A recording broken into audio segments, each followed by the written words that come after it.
Hammer, week 1 of the NFL season, you're tweeting Kings news that kind of feels like a big deal. Mm. Um, let's start with Javale. Let's start with you tweeted about Javale McGee, and barring any unforeseen circumstances, we're going to see Javale and Alex Lynn opening night. Mm. They're going to be on the roster. What's that mean for Nemias Queta and Nerlens Noel? Okay, so I would start backwards a little bit. I would say that this means something different for the Sacramento Kings. It means that they are willing to change course if a better option opens up. And so I don't think that this is about Nerlens Noel or Nemias Queta as much as it is that the Kings really like JaVale McGee and they see an opportunity to improve their roster. And despite the fact that they had committed, $300,000 to Nerlens Noel for a training camp invite and 250,000 to Nemias Queta for a training camp invite, that they were willing to put another $3 million down on JaVale McGee to bring him in. And, they think that he can help the team. They believe that Alex Len is a player that also, uh, not only did he help the team when he was given the opportunity last season, but he was also a very good veteran behind the scenes. And he was a player that went through an incredible amount of strife off the court with the Ukraine war going on overseas. And, you know, at one point, not even knowing where his father was and losing communication with friends and family. And, just being a solid teammate and human being behind the scenes. And so when they re-signed Alex Len, it was with the intention of him making the team. When JaVale McGee became available, they went out and got him with the intention of him making the team. And what that means for the other guys is there's one roster spot left. And if they can prove that they're worthy of a team keeping a fifth center, then so be it. But the team has to do what's best for everyone, and that is to add talent when talent becomes available. Hmm. See, everything that they said, I'm 100% in agreement with. I take it a step further. I think this is just the move. This is the move. JaVale, Alex Lynn, going along with Trey Lyles. Those are your best three bigs outside of Sabonis. You know what I mean? We're coming off the Yeah, bench. yeah. Those are your best three. I don't. Yeah, bring Nerlens and Kata into camp and see if maybe they can turn some heads. But I don't think it's going to change. I think those are your best three bigs right now. Yeah, I want to see it play out. I don't want to discredit who Nemias Queta is or who Nerlens Noel is. And look, I think we talked about this before. The idea of Nerlens Noel is the right idea, right? This team needs a traditional rim runner. They need a defensive minded guy that can catch a lob from Malik Monk. Mhm. I don't think any of us can argue that that's who Nerlens Noel is as a player. The problem is that you can't mention Nerlens Noel without talking about injuries and talking about availability and all of these other things. And so, I would put him on one point, and then the other is that Nemias Queta was excellent last year for the G League squad, Mhm. and he did everything in his power to turn himself from a you know a solid second round pick to a viable option, whether it be at the G League or at the NBA level last year. I mean, you don't have a lot of players who had a better season than Nemias Queta did last year in the G League. He was second in MVP balloting. He was all G League, first team. He was all defensive first team. Like, this is a guy who did what he was supposed to do, and you need to reward those players that are in your system, that you give them a list of things to get better at, and they go out and they do it and they find success. And so I don't have anything, the Kings did what they should have done and bringing these guys in because you needed different looks. But at the end of the day, if even if he's 35 years old, like JaVale McGee is, you have like a really strong feeling on who he is. This is a guy who was with Mike Brown for 2 championships. in Golden State. He's also been with Luke Laux for multiple stops. So you have an idea of what he is and what he brings to the table. And it's something that you can use pen and write in, as opposed to sort of a paper fit that I would put for either one of these other players. And again, it's nothing that anyone did wrong. And there's always opportunity, but the other two guys are going to step in and make this team, it sounds like. Hammer, it felt like a week ago we were talking about how this backup center position or these backup center minutes could be one of the most compelling training camp battles coming up in the next few weeks. It doesn't feel like that anymore. It feels like, it's pretty well set, because we're essentially talking about the final spot on the roster. Like, we're talking about the last player on the bench, because you've outlined this before. Kenny has as well. Like, it's Domas, and then in a lot of scenarios, it's probably going to be Trey Lyles. Now, there'll be scenarios where that's not true, I'm sure, but more likely, we'll probably see Domas a lot, then we'll see Trey Lyles a lot, and then you've got this mix of Javale and Alex Len, which could be situational and matchup based, or who knows. If it's Keita, I don't. Maybe Keita benefits from the practice. I don't know what really helps him long term. If it's Nerlens Noel, I guess he's just a league minimum guy signing these contracts, trying to get on with the roster year after year, because he's not going to get a ton to put on tape either. It feels like what once felt like a really compelling battle in training camp really isn't that. That's really not the case anymore. Yeah, I think it has shifted, but I also think, the team, it does help if you clarify things. Like, when I put out information that from sources, like, a lot of times it does help just to clarify. There's massive amounts of confusion here about what's happening, why the Kings would possibly have 6 centers on their roster. And then if you throw Scalabisiere in, you're talking about a 7th center, and being like, what are the Kings doing? And you know what they're doing? They're just doing their due diligence. They're trying to build the best roster that they can.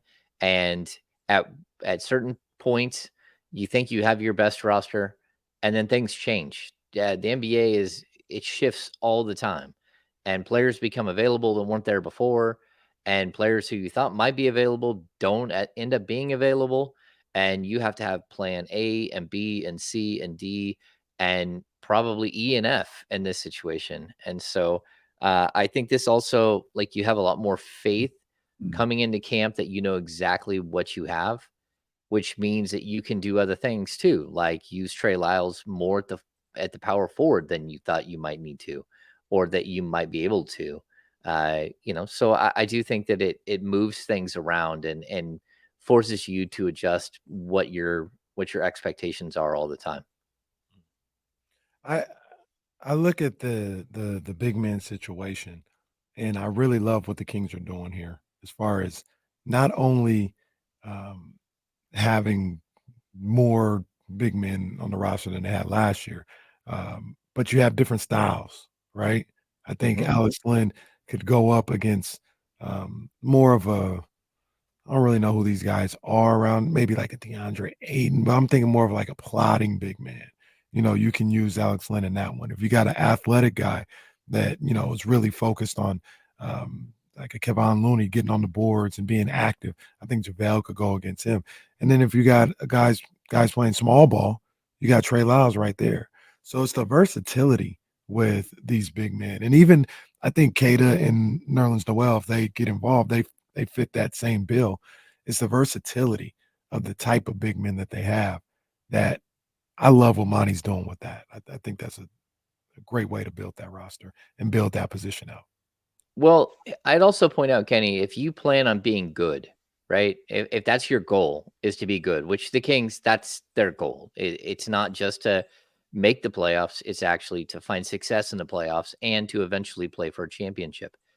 If that's the goal, you know that the biggest big man standing in front of you is Nikola Jokic. And you have to have every look in the book to throw at him. And then if somehow Memphis figures things out, they've got Steven Adams, who's just a gigantic man. And if it's somehow the Lakers that you're going up against, now you're looking at Anthony Davis and Christian Wood and Jackson Hayes. Like, they have 3 different guys that are totally distinct in what they do, and you need different looks to throw at them as well.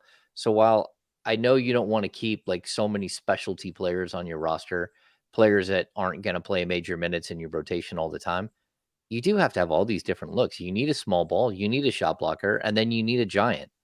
And I think they have all of those guys. And then, oh, by the way, they also have a top 3 big man in the league. They have an all NBA MVP caliber, a guy who finished 7th in the MVP balloting, an all-star, and Domantas Sabonis. So it's funny that it's part of the off season that we discuss things ad nauseum, especially like this.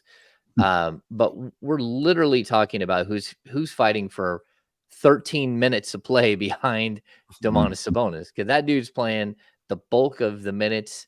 And I think, maybe a bigger discussion is what would happen if Domas went down? No, that's not going to happen. It's not going to happen, James. We're not I having hope not either. I hope not either. But you have to understand, like, I think Trey Lyles still gives you like the best opportunity for continuity if you have a situation with Domas, and I think he would still be considered a starter, to a player who would step in and replace the minutes, and then you have all these other options that you can work with off the bench. Yeah, so it's tough because the NBA isn't kind. Every year 60 players are drafted, and 30 of them get guaranteed contracts, and a handful of others do too. And that means that a bunch of guys lose their jobs. But that's what competition is. You need to look at your team long term, but you also need to look at it in the macro and the micro, and you need to keep going back and forth and finding the right guys to fit who and what you are in any moment. I don't know what they're saying on TV, but I don't think this Monday Night Football game is starting on time. No, did you? I think this is where you read it from. Did you see that Schefter tweet where he like showed the video of MetLife? Yeah, looked like it was midnight. Yeah, and it was like 5 o'clock at the time. Yeah, they just did a wide shot of the stadium, which is still empty. It's pouring rain, and there is lightning everywhere. Like just watching on TV, like there's lightning everywhere. Yeah. I mean, I haven't seen any. There hasn't been anything put on the screen that the game's being postponed, but we are 2 hours before kickoff. No one's in the stadium yet, so it'll be something to follow. But there is some dramatic weather happening right now in New York that could put a halt to the first Monday night game. It just dawned on me. There's no doubleheader. No. Thank God. They did without the doubleheader. I didn't even notice that. Like in all of the build, I literally noticed that right now that there's no stupid Monday Night Football doubleheader. They weren't that bad. I hated them. I think I hated it because one time I watched like Mike and Mike do commentary on it. Like, this is ass. They're doing a doubleheader next week, though. What? Why? There it is. Get the Saints and Panthers, which you can catch on ESPN 1320, by the way. Oh, and of Browns course. Steelers. Locked into that, Saints and Panthers. Bryce Young versus the Saints. It's awesome. Bryce Young versus the Saints, yeah. Young versus Carr. What'd you say the other one was? Browns at the Steelers. All right, well, I'll watch that. One's at 4:15 and one's at 5. I guess probably because there's a Thursday night game. Maybe they didn't, but there's always a Thursday. I don't know. Whatever. I don't care. Let's talk about Scalabisiere. You had more news. You had a rather detailed tweet on the Scalabisiere transaction, which I think confused virtually everybody from the moment we saw Scalabisiere and the Sacramento Kings tied together. You got some clarity on that as well.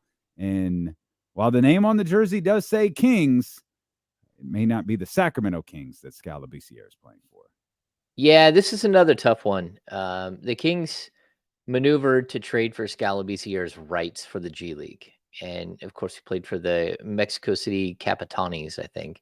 And this move was always meant as a G League transaction. So if you trade for a player and you have his G League rights, that means that you can do something sneaky like sign him to an off-season contract while you have roster spots give him a bonus, and then waive him right away. And basically, he's going to stick around in the States to be part of that team. But they needed his G League rights in order to retain him when they did this move. So this is a way for him to not only make his G League salary, but to get a little bit extra to stay here in the States for the season. And I know, my good friend Sean Cunningham talked to Scal, and he was really excited and wanted to compete for a roster spot in camp. But realistically, this move was always about the G League. It doesn't mean the Scal won't have some opportunity, but because they own his G League rights, when they waive him, they can allocate him to the G League. So it's very complicated. They did this last season with DJ Stewart. But the difference between, say, this deal where they trade for his rights, they sign him and then waive him and give him that money as long as he goes to the G League, it's in comparison to like the Sam Merrill deal last year, where they signed Sam Merrill to a contract for training camp with the hopes of him making the team. They gave him 150,000 guaranteed, but they didn't own his G League rights, and Merrill didn't actually have G League rights because he had only played for the Memphis Grizzlies. Not even if he was on the Grizzlies and was sent down to play in the G League, that doesn't give him his G League rights unless he actually signs a G League contract. So when the Kings waived Merrill, he went into the G League draft, was the first overall selection, and they lost him. And the 150,000 they'd given him as a guarantee to come to camp. So Scal is he's going to be part of the program, but he'll also have an opportunity to show what he can do for every NBA team. And even if he's part of the Kings, the Stockton Kings roster, and they can sort of do this maneuvering to keep him, once he's in the G League, all bets are off. If another NBA team wants to bring him, sign him to a contract, whether it's a 10-day contract or for, part of the season, he's fair game. Unlike a two-way player, where a two-way player has his rights are tied to the parent club, or a player that you have on your roster, like a Colby Jones, and then you send him to the G League, you still have his rights. So Scal will be in the G League, and he'll be King's quote unquote property, but he will have the option if another NBA team wants him to come in and swoop in and sign him and give him an opportunity. Do they, in your opinion, do they look at this as somebody they can bring in and kind of build up and have be a part of your program? Or is this like, because I'll tell you, it's the latter for me, which I'm about to tell you. It's more like a Trey Burke roster fill type situation. But the thing that confuses me is it did a lot to make it just that. Like, so do you think this is somebody they feel like they can develop still? Yeah, I think what you want is you want talent in your program, right? You want to have Lindsey Harding have as many weapons as possible at her disposal at the G League level. You want, if you're trying to create a winning quote unquote program that starts at the top but goes all the way through your minor league system as well, then you go out and you get a player that he's good people, he's got a good heart, he's gonna do what the team wants him to do, because he was in your system as a young player. And so for me, this is about making the G League squad as good as possible. And if there becomes an opportunity down the road for Scal to come up and play for the parent club, if the Kings have a roster spot, they're not going to say no if he's playing so well that he deserves a call up. But for right now, I think it really is about putting a program together, giving players like, Keon Ellis and Colby Jones and Jalen Slauson quality players to play with. So then that way, when you send them down, they're actually growing and not just perpetually stuck in this cycle of playing with other quote unquote G League players. And so I like the move, again, because you're getting a really good human being, and you hope that he can play well and that he's part of the success. But I think you're also bracing for the potential that you don't have a player like Neemias Queta down there who just dominated last year. There's that very distinct possibility he won't be there. And so you've got to do whatever you have to do to build out that roster. And this is we have a new G League general manager as well, Anjali Ranadive. She was here with her dad, like when Scal was part of when he was drafted in 2016. So it's very possible that this is just a guy that they want around to be part of what they're doing. I also think you said they went through so much to sign Scout. It probably just sounds like a lot, but wasn't really. Like for those guys, like for us, it's like, the hell? What are they doing? Why does James keep tweeting about Scalabisiere? Yeah. For us, it might sound like a lot. For them, it's just like, oh, we're going to bring in Scout. Here's the best way for us to do it, and they do it, and it's nothing to them. But as that information gets relayed to us, it's like, wow, they sure went through a lot to sign Scalabisiere, when in fact they probably didn't. Well, you have to remember too that the G League is structured so differently than the NBA. And you have your own players, you have your two-way players, then you have players that have already played in the G League and have their rights with some G League squad. Then you have this other group of players that are coming in that have no affiliate, and they don't get sorted out until the G League draft, what happens after all cuts are made at the end of the of training camp.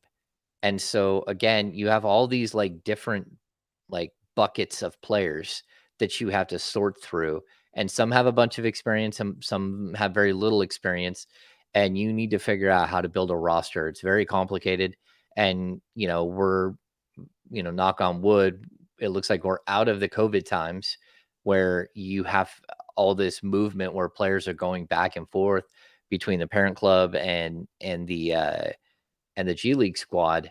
But you need to be flexible and versatile with the roster that you build, because you never know when a player is going to get, $500,000 guarantee to go play in France and just says, all right, I'm out. Thanks for a good time. And it's time for me to go make some more money over there.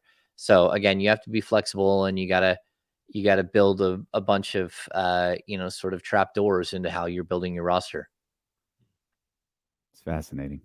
It is. Couldn't have done it for Harry Giles, huh? So that's what I was thinking. I was like, man, could have done all this for Harry, huh?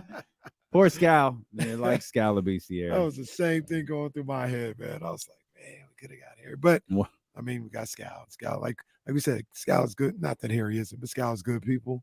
You bring him into your, like you talked about, James, you bring him into your program. Good guy. You know what you're getting. He's going to come in. He's going to work.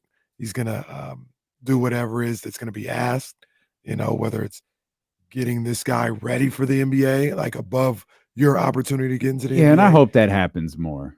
Yeah. Like the G League becomes, and you and James, we've talked about this before, a true development league. It doesn't feel like a true development league right now, even though you can point to a handful of success stories. Obviously, Siakam, I think, is one of the big ones. Garrett Temple was a G League guy. Actually preparing guys, actually giving guys an opportunity to develop, get better, and move up to the NBA would be the best thing that could happen to this league. Because right now it feels like you got a better shot at overtime elite. Yeah. Well, and I also think that the problem that you have is, in order to create a true minor league system, you have to be very, very honest with these players about who they should be looking to be. And, you got a bunch of guys who get drafted every year who have this idea in their head because they've been preached since they were a little kid that they're just incredible scorers and they are the king of everything, right? And everyone bows down to them. They get shoes thrown at them, and they play for the best teams, and they win all the time. And there isn't a lot of people who are showing reality to these kids and who aren't being totally honest with them about who they can be at the next level.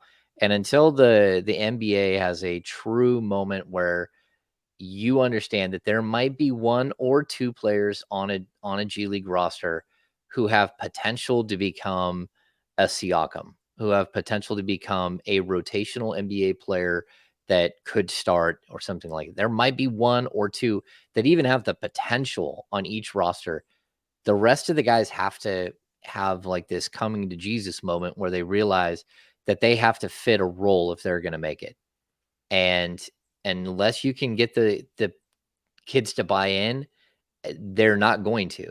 They're just not going to. I mean, that's sort of the downfall of the league. Everyone comes in thinking that they're the next Michael Jordan or the next Kobe Bryant, and the reality is no one is the next of either one of those guys, and you need to figure out how to be the next, Bruce Bowen. That's what you need to figure out for a lot of these guys. Sam Mitchell, there's a great clip of like Sam Mitchell talking to these kids. They probably like 16, 17 years old at one of these camps. And Sam was just keeping it real. He was like, look, I'm gonna be real with you. And it was almost like it was real talk, that they had to have. But it was maybe like a scared straight type deal a little bit. He's like, I'm telling you right now, I'm a head coach. You think I'm gonna put my career in the hands of a 19-year-old? No, that's not gonna happen. Then on top of that, say you go to, I don't know, Washington. You taking Bradley Beal shots? Like what? So number one, you think you're some type of scorer. You're not getting those shots. You're not going to get more than 5 shots for you to like have mistakes and me to say, get him out of here before I get fired. So what you going to do to stay on the court? You know what I mean? Because we got, I think Wall was there at the time. He's like, we got Wall and Bill. They're shooting 25 shots a game. What you think you're going to shoot 25 like you do right here in high school? No, you're probably going to get about 5 or 6. What you going to do with those 5 or 6 if you're lucky? And it was like the kids were looking like, oh my God. It is scared straight. Didn't think about it this way. Like, yeah, like that's how it is. And to James's point, that's how they got to hear it sometimes. I think if we go to like Monty McNair's upbringing in the NBA too, it really does point to this idea. So Houston, to me, has always been, or they were for years, one of the best at creating NBA talent. And again, if you're going to have a roster filled with Chris Paul and James Harden and Russell Westbrook, and name that NBA player who's making $30+ million a year, well, you still have to fill out a 15-man roster. So how are you going to find those other guys that play at the end of the bench? And I think that they did an excellent job as a group of scouting talent and creating the role players to go around these guys. And it's something that I think that they're trying to do here in Sacramento. And it's, you can find great success this way. Again, a player like Daniel House played an important role for Houston Rocket teams. Tariq Black, like these guys, you find Montrezl Harrell. Like these are the types of players that you can find and create and develop and, then have them go up and actually find success. But it's why you look at a guy like Keon Ellis, because Keon Ellis he was like a Bruce Bowen type player in college. And there's no reason to think that wouldn't translate. You already know that he knows the role. Now go do your role at the next level and show me that you can do it. And maybe you make it to the bigs and you'll get that shot. But when you get up there with the Kings, like you better be willing to shoot the ball and you better play defense. And those are the only 2 things we're asking you to do. Every once in a while you get out on the break and run, that's fine. But what we don't need you to do is start getting all crafty with your handles and creating and thinking that you're something you're not. This is who we need you to be. And this is how we're going to get you to the parent club. Or maybe it's not. It just depends on at a certain point, does the level of talent in the player like reach a point where you have to move them up, or does it not? And it's really hard, but you have to be honest with these players that are coming through. We'll come back. We'll talk more with James Hammond. I want to get his thoughts on the week 1 wins for the 49ers and the Raiders. But there's more Kings basketball to announce, including Redeem Team 2.0 featuring De'Aaron Fox. Oh, now we talking. It's coming up here with D'Lo and Casey on Sacramento Sports Leader, ESPN 1320.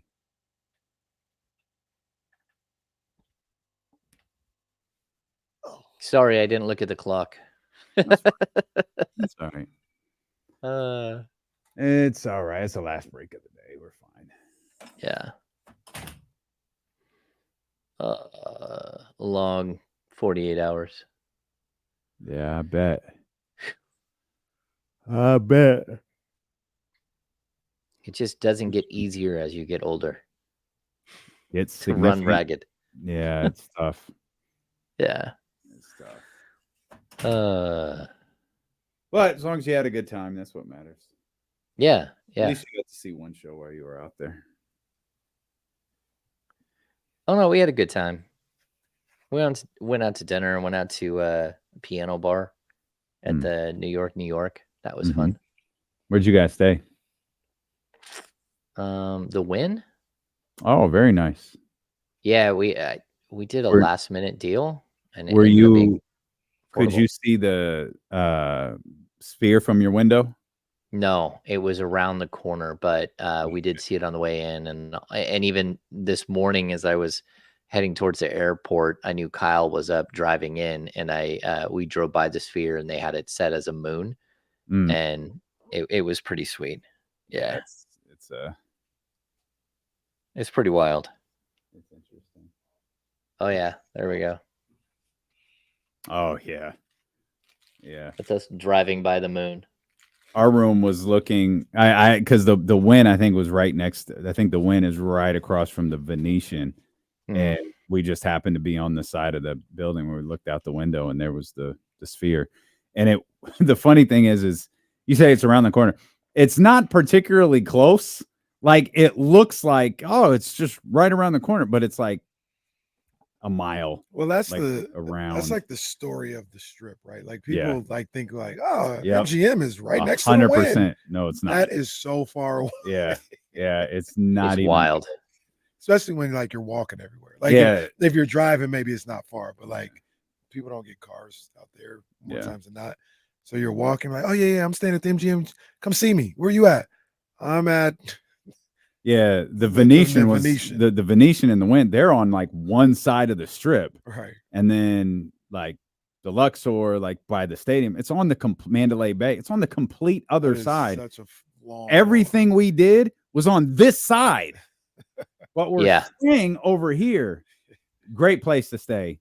Pain in the ass. Yeah, I'd also tell you, I learned my lesson this time. For years, I've always Ubered there. Uber is not the way to go in Vegas anymore because they make it so difficult for the Uber drivers. If you walk outside of any of the major casinos, there's a taxi line waiting, and you don't have to wait for an Uber, and you don't have to worry about your Uber score getting damaged because you can't get to the driver on time, or that he gets stuck in some sort of weird traffic, which happened to us. Even this morning, our Uber driver said 2 minutes when we were leaving the elevator. We went outside and we waited like 18, and he was still 0.8 of a mile away, stuck in construction or something. We canceled. Like, I couldn't wait anymore, and we got in a cab and went. Yeah, I don't remember last time I caught an Uber. It's been a long, long time. I used to drive for Uber. Vegas. I did it in LA. I was always looking for a trip from Westwood to the Valley or something. That was like a $40 trip for me. They're like, oh yeah, can you take me to the ice cream shop down the street? And please, you don't walk down there. That's only $4. What you want me to do? I love Uber. I like taking Uber all over the country. And it's cool. You get in the car and you're hanging out with somebody, but I don't know. Jordan Meeks, come on, man. Jordan. Jordan, funny, man. Come on, Jordan.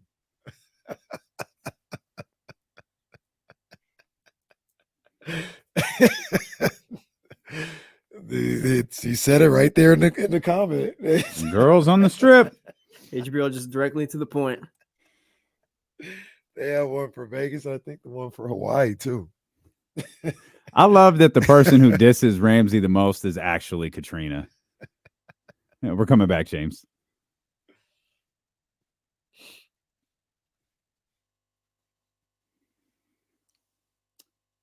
This, according to Sham Sharania, by the way, still looks like a delay may be coming for Aaron Rodgers' debut on Monday Night Football. That Lightning is still going pretty strong.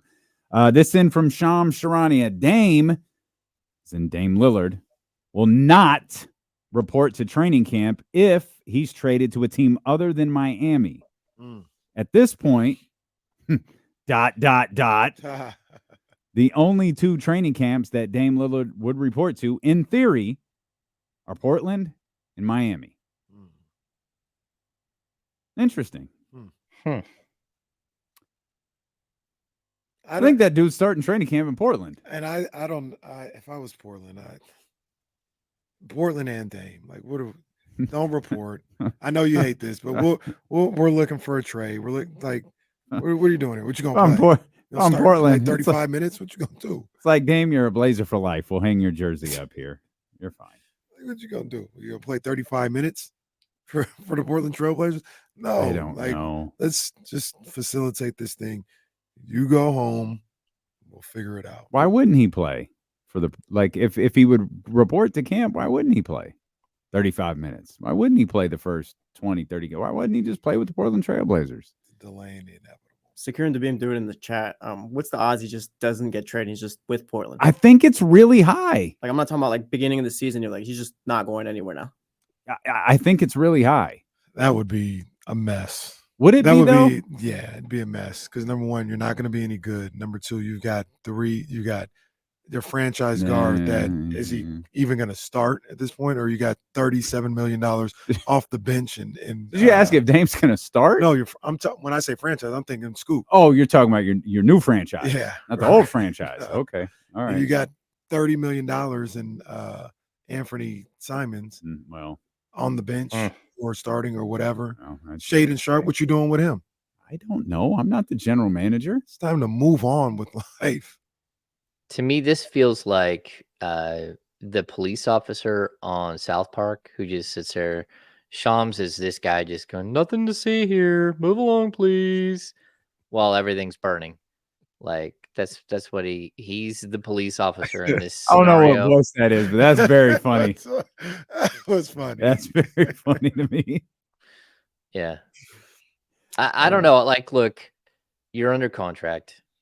They've made you a very wealthy man. I know it's the game, but at the same time, like, be reasonable. Like, be reasonable. Like, all of them. Yeah, I'd say that to any player. Just be reasonable. Understand I'd say that's Miami too. Like, if you want to get this done, you've got 4 years of this player left on. You want to do it, like, be reasonable. Yeah, for sure. Absolutely. But everybody's playing their own little game. Yeah, Miami's playing theirs. Portland's really playing what it theirs. comes down to. Dame is playing his. None of them are playing it well. No. They're all playing this game very poorly. They all stink. They're all awful and should not play this game anymore. But here we are. Here we are. But you know what we do have? We have clarity on the third and fourth string center on the Sacramento Kings. Well, and really, so winning. That's all that matters. So winning teams do. No questions over here. Nonsense. Well, I mean, it does speak volumes though about like getting out in front of it, trying to avoid what's happening, and trying to avoid situations like this doesn't have to be messy. It doesn't have to be like unkind to a young player like Neemias Queta. Like, you're setting the standard about what is about to happen. You're telling him, you're being honest, and you're also telling him that what was happening 2 weeks ago is no longer the case. And that's this league, so you got to live with the consequences. Yeah, we got poor Kelly Oubre out there just waiting in the wings, hoping to sign with Miami. Oh, man. If they trade for Damian Lillard. If not, where does Kelly Oubre go? Dude averaged 20 points a game last year. It's crazy. It's wild. So I want to talk about. I know Leezy is super like uncomfortable because it's his Miami Heat and all that, but he says Dame. This is Leezy and YouTube.com/ESPN1320. Dame ain't doing nothing. Harden, KD, Kyrie, Anthony Davis, and Carmelo ain't done before. Yes, Leezy, but there's one gigantic exception. Harden, KD, Kyrie, Anthony Davis, and Carmelo all had leverage. Dame Lillard has none. You got all the leverage. Dame Lillard? I wouldn't say all leverage. Dame has none. He's got his leverage. No, he has none. What's his leverage? Him not playing. I don't even think it matters at this point. Who's that matter to? It matters to Miami. It matters to Miami. It can matter to Portland. I don't think it matters to Portland. Bro, if you're not going to play, don't play. Like, whatever. Like, you're already telling us we have to trade you. It doesn't matter. He doesn't have leverage. KD had KD's thing was dumb. KD didn't even count on this. Harden quit on multiple teams, but he had extension eligible years that he could use. Anthony Davis, 1.5 years left on his deal. Carmelo Anthony, 1 year left on his deal. Like, you got 4 years left on your contract. What threat are you using? Well, here's the first one. I won't report to training camp if I'm traded to any other team than Miami. That's the first threat he's been able to use. Yeah, I get Lizzy's point there, but like, look, I wouldn't teach my kids that if 4 of your friends went one by one into the CVS down the street and stole candy and got away with it, that then it's okay for you to go down the street and steal candy. Well, where were you when Like, I was 10? I'm just saying that's like, just because like other people did it doesn't mean it was right then either. And, so for me, like, there are like ways to do this and there are ways to not do it. And I know the league is like teetering on the brink here of when are they going to fine or suspend or whatever. But like, this is a league that they've created. It's a star driven league, and guys have this type of power. And until you take away that power, then it's going to keep happening. And so I don't know. I hope the best for all of them. That something reasonable gets worked out, but like to force your way to one specific team is just bad play in my mind. It's unfair. James, this is where we always go, different forks in the road, because they do nothing different than what these teams do when it's in their best interest. Like there's contracts signed both ways, and when the team is done with them or they find something better, they move that guy out of the same city where he's, established roots, and he was supposed to be in with the community, and he's got a house. They put Blake Griffin's jersey in the rafters on a video to recruit him to free agency and traded him 6 months later. Yeah, this is what happened. So it's this particular player, those players in the past, using their situations to their advantage, the same way the teams do it. And I wish things would be different on both sides, but they're not. And those guys just play the game now that's been played on them, or they've seen it played on others. Our man Roddy brings up a great point. Dame has been loyal for so long, he has no idea how to play this trade game. He's just out there. It's like he got some. He went to IKEA with Kenny and is trying to put the furniture together without the instructions, and it's not going well. How you like my new table, sir? You bought a couch. That doesn't look the way that you hoped it looked. I'm waiting for his disc take. Like, go ahead, like cut a track. Send a diss track out there aimed at the Portland Trailblazers. There you go. Just don't mention them by name. I was gonna say there's no turning back after that. Because you know who, then you know what. Yeah. So you know who. There's no turning back. Then. We'll leave that between me and you. But leaking it out there that you're going to nowhere else, but there's only one place that you're going. It feels like a bridge that you can't come back from. And maybe this is semantics, but we do this all the time. We'll do it again. We don't know if Dame said this. That was a. Oh, right. Yeah. Right. He could have told that to teams. Yeah. And teams. He could have told he didn't tell that to teams. He could have told that to Portland. And Portland I was going to put it out there. Yeah, I was going to say he didn't tell that to teams because that's going to get him and Aaron in trouble. He could have told that to Portland, and Portland put it out there. Speaking of leaks, what did you think of the clutch-centric tweet that went out this morning following we'll get to the Jordy Fernandez part in a minute, but following a weekend where USA basketball failed to medal in FIBA World Cup, first LeBron tweets a picture of himself in the USA uniform, and then the report from Sean Sharani that LeBron James would like to return to U.S. basketball and lead a group involving Steph Curry, Kevin Durant, Draymond Green. I don't know why I laughed there. And then it was also included that Devin Booker, Anthony Davis, and De'Aaron Fox. Tatum was on that. And Tatum as well have all shown interest in being a part of USA basketball. First time we've heard De'Aaron's name tied to USA basketball in a long time. What'd you make of that? I think it's really cool that De'Aaron Fox is now at the cool kids table. That's facts. he's not over at the kids table with like the one adult at the kids table to get stuck over there. No, I think that this is cool. Like that's what if you're Fox, you would like to be thought of in this way again. And like the way things worked out last time, I really don't blame him. And I know he took a beating from, sort of the inner workings of Team USA. Team USA is like, they really hold grudges. It feels like it's very strange, Yep. very you're either all in or you're not, either you're Team America or but it's okay for like these 6 superstars to say they don't want to go to the World Cup and then just go ahead and steal a roster spot for the main Olympics. Not to be, like rude to the group of players that went, but most of the players that went to the World Cup did not play well enough to deserve an invite to the next. And that's just the reality. And some of them are very, very good players and probably deserve a shot to be part of the program long term, but others aren't. The others didn't show up. And that's tough, but you didn't medal. And that's not okay either. You just got beat by Team Canada, who hadn't, made it to the Olympics in how many years? And good on Jordy, but Exceptional like coaching is how they did it. yeah, but the problem is that like you've got to be able to step in, and you talk about exceptional coaching. There are very few coaches that that have ever been in the league that I have more respect for than Steve Kerr and Eric Spoelstra, who are on that Team USA staff. I didn't like the way a lot of things happened in that tournament. And if you saw Rudy Gay's tweets earlier in the weekend, I thought Rudy Gay like nailed it. Like we need to go back to a tryout.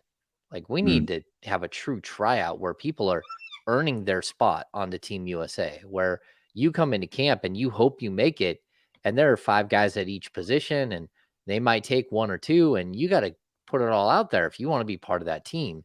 And I just don't think that that's, this was like an invite thing. Like it was like an exclusive party that somehow, Bobby Portis got an invite to and Austin Reeves, and not to be disrespectful to Austin Reeves, but like, I mean, what have you done that allowed you to go get an invite on the Team USA? Because you play for the Lakers doesn't mean that you should get an invitation to to go play in the World Cup and represent the US. I mean, Kevin that's Huerter the had thing. much better stats than Oh. Austin Reeves. And I'm just like choosing like we can go down the list of all these players Mhm. and say, okay, like how did someone else's invitation get lost in the mail? Because it wasn't sent. There's that. No. Or it could have been, and it could have just been declined. I think that, especially for a FIBA, that happens a lot. It's not going to happen next year, but No. it happens for these And tournaments. also, look, I keep harping on that other situation with Steve Kerr. I don't know how you feel like Austin Right. Reeves is a better option than Brandon Ingram. And you could talk about, like, even if you want to say, well, Austin Reeves knows what to do on the defensive end. I saw 3 games where they just abused him on defense. They picked Barbecue him chicken. and they abused him on the defensive end. So now what is it really? Like, I agree with you, James. I didn't think that coaching staff, and I know you were talking about like the selection of it all. I didn't think they just had a good tournament in general with getting everybody on the same page and getting that team locked in together. They had the issues with Brandon Ingram.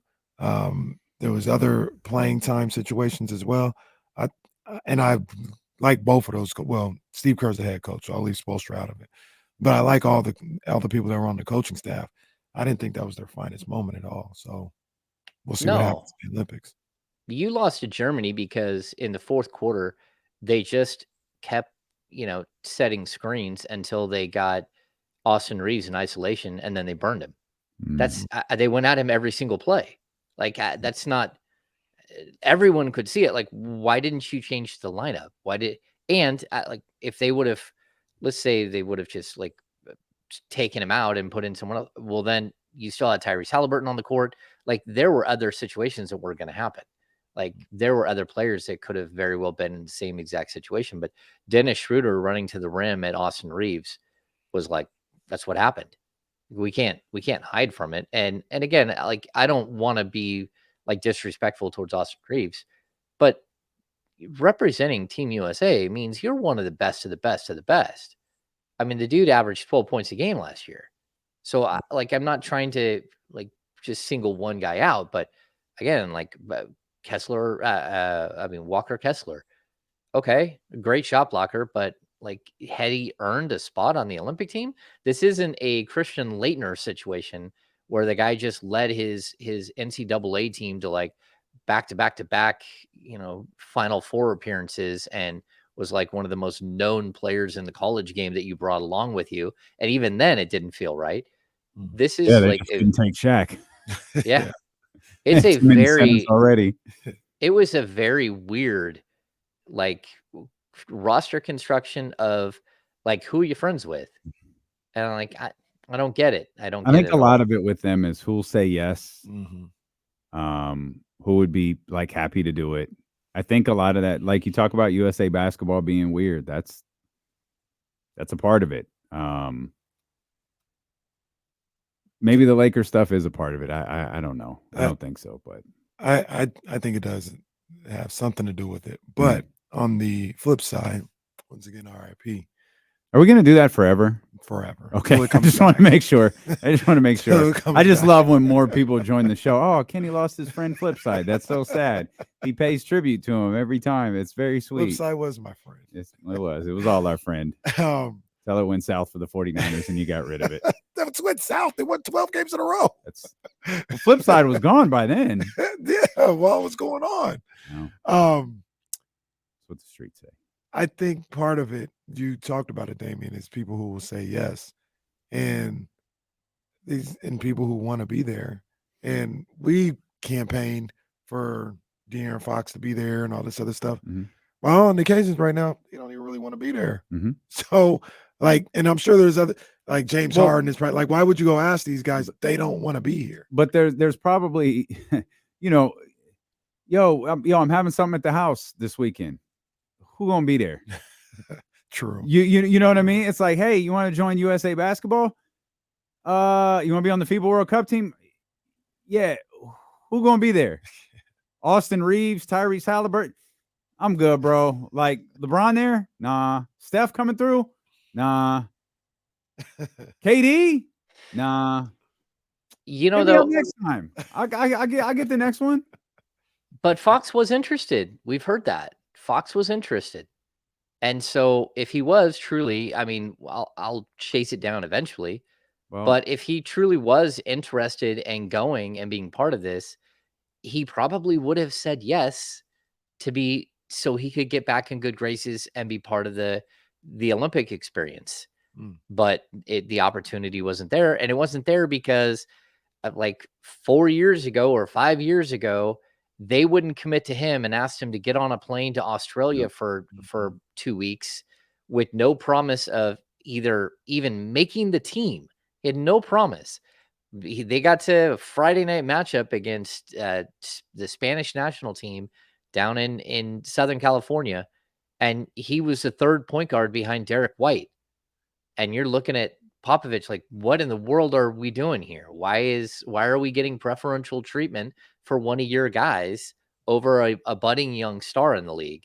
And that's what happened. And so, hey, look, I don't blame Fox for walking away. He had other things going on. Again, he had Chris Gaston's wedding. He had a whole bunch of things going on that summer. And, I think life worked out pretty well for De'Aaron Fox afterwards. Yeah.